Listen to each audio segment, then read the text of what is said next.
Erectile dysfunction is defined as the recurrent or persistent inability to attain and or maintain an erection in order for satisfactory sexual performance.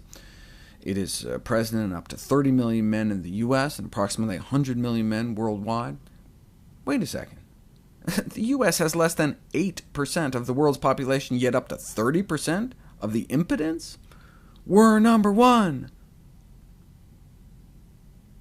Who cares, though? We've got red, white, and blue pills like Viagra.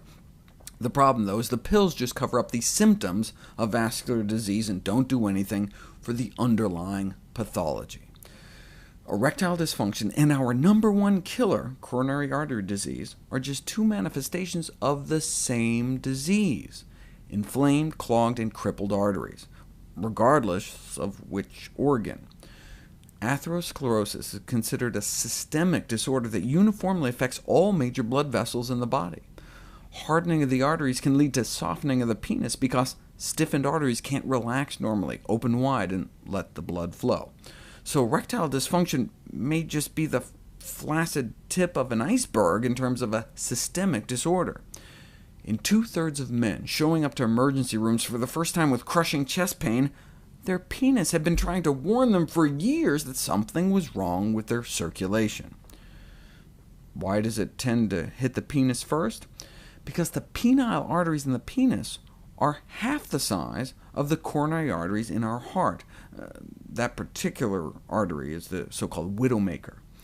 So the same amount of plaque in the heart that you wouldn't even feel could half clog the penile artery, causing a symptomatic restriction in blood flow.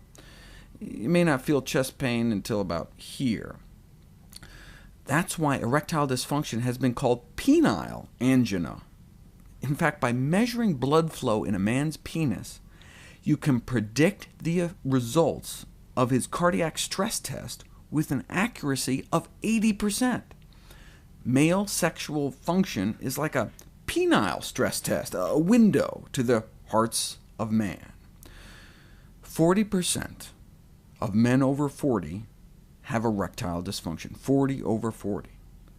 Men getting erection difficulties in their 40s have a 50-fold increased risk of having a cardiac event, like sudden death.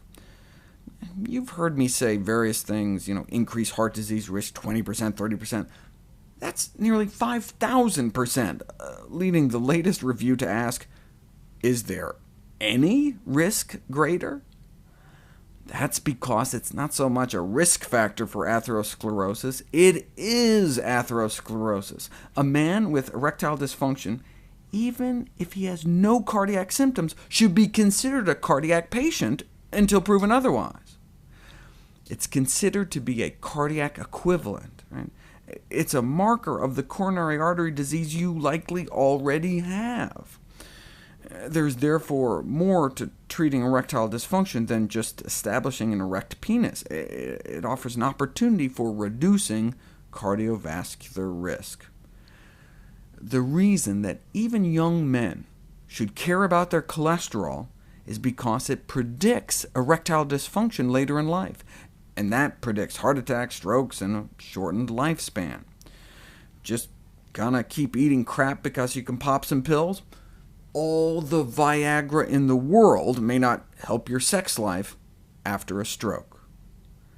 The take-home message is a simple equation. ED stands for early death.